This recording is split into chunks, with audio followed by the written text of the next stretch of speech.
Then there's the Streets of America, that famous intersection between New York and San Francisco. Hey, what did you expect? Mexico's next to Norway. No, these are actually supposed to be movie backlot recreations of famous city streets, and the only attraction in the area is the Honey I Shrunk the Kids playground, which is exactly what it says on the tin. I'm a little surprised they haven't given this a Pixar rebranding yet, since half of their movies could easily be applied and all of them are more popular right now than Honey I Shrunk the Kids. But hey, at least fans that are outraged about the 3D show's closure still have this. Really, there are a lot of stages for attractions around here that are just empty. Maybe they'll be getting something cool someday, but for now, this is a pretty dead part of the park. Which is good news for the Backlot Tour, because you walked all the way to the back of the park, you might as well ride something. The Backlot Tour has two main segments. The first is a special effects demonstration in the same vein as the park stunt shows, but instead of Indiana Jones or a generic car chase movie, both of which people might actually care about, this effects show is dedicated to Pearl Harbor. Pearl Harbor.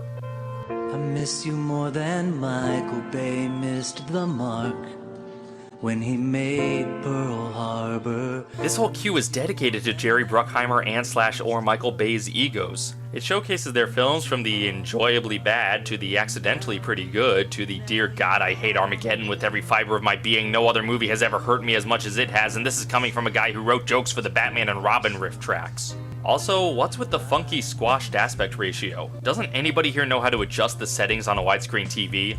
Then they demonstrate some water effects and explosions, and ooh, audience participation, oh look, they got wet. Why is this part of the Backlot Tour? Why not just have a separate special effects show? Was this really the only way they could get people to care about Pearl Harbor? Don't get me wrong, Pearl Harbor's not the only crappy movie they pay homage to, but still, it's such a weird thing to lump in here. Anyway, after that confusion, you walk through a prop warehouse to get to the second segment, the obligatory tram ride. Now, it's impossible to go on this tram tour without thinking of the Backlot Tour in Universal Studios Hollywood. The main difference is that California's Universal Tour is of one of the most famous and important lots in the history of cinema, where countless legendary films were shot and where numerous movies and TV shows are still being shot today. And Florida's Hollywood Studios is pretty much where they shoot commercials for Disney's Hollywood Studios. We are going to do a little close-up shot, so I'm just doing a quick no Universal shirts. The only historical thing on the entire tour is the private plane used to scope out the land for Walt Disney World. The tour barely mentions any shows or movies actually being shot there.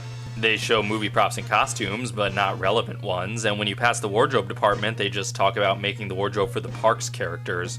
And while the Universal Backlot Tour has several little stops for shows and effects, Hollywood Studios has one, Catastrophe Canyon. It's not bad, but it's not worth the time the rest of the tour takes. Then again, not all of Universal's stops are that worthwhile either. Look out! It's a shark!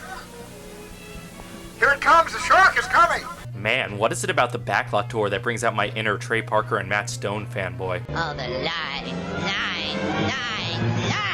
Still, if you're in Florida, the Hollywood Studios Backlot Tour has one huge advantage over Universal: proximity. So, there's that.